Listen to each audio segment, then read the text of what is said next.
Hello, this is Steve Bigelow with the Candlestick Forum. The markets are starting to change the probabilities a little bit. The Dow, after having some indecisive trading, a lot of dojis, a doji shooting star type signal, even though it didn't trade off very much today, it was trading off indecisively. And you can see how the stochastics are starting to roll over a little bit. It was more evident over here in the NASDAQ. We had a bearish doji sandwich after a bearish engulfing signal, stochastics rolling over. This just graphically, using candlestick signals, implies the sellers are starting to take control. This allows the candlestick investor to have a different strategy. Now I want to have probably both long and short positions in your portfolio. So the scanning techniques, which are very simple using candlestick signals and patterns, allows you to identify which sectors are acting the strongest and which sectors are acting the weakest. We can see that the electric vehicle sector is still acting well. Our recommendation on Fisker was based upon this gap up message, and then notice how it stayed above the T line. Now it's not only above the T line, but the 50 and the 200. Stay long until you see a sell signal. It also has been projecting or indicating that Ford Motor Company, as well as GM, now getting into the electric vehicle industry, might have a much greater advantage because they've already got the whole system set up. Their manufacturing, their marketing, as well as their name. So you could see the fry pan bottom when this all started and the investor sentiment started getting strong. You had a doji breakout of the fry pan bottom. You're still heading higher.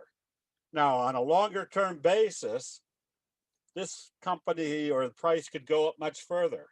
But what's the risk reward? We're already up here in the overbought area. This is where you might put on an effective spread strategy. If you want to join us tonight in our chat session, there'll be a link in the text area. We're going to go over the advantages of spreads, both mathematically and risk reward factors. So the electric vehicle sector, as you can see in Solo, another stock, look at the doji sandwich breakout right here at the 50-day moving average, implying there's going to be more upside. On the other hand, with the market starting to turn over, we start looking for the other patterns. The dumpling top is the opposite of a fry pan bottom pattern. We shorted coals today because of the bearish engulfing, rolling over. What's your next projected target? It could get back down here in this area of the trend channel. So if you're buying, you're looking for the strongest signals. If you're shorting, you're looking for the strongest sell signals.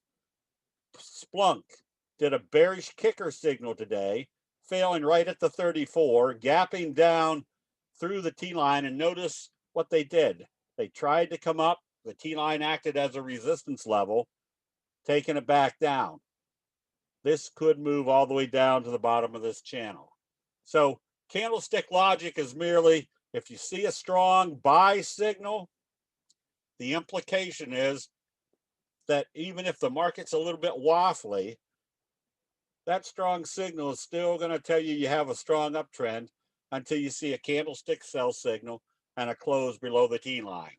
This allows you to have both long and short positions in a portfolio at the same time, with both directions working effectively for you. So join us tonight. We're going to look at some spreads and which sectors are acting the best, both on the long side and the short side. That'll be it. Now that we can see that there's some selling going on, you probably want to have some short positions in the portfolio as well as long positions. We'll see you in the chat rooms.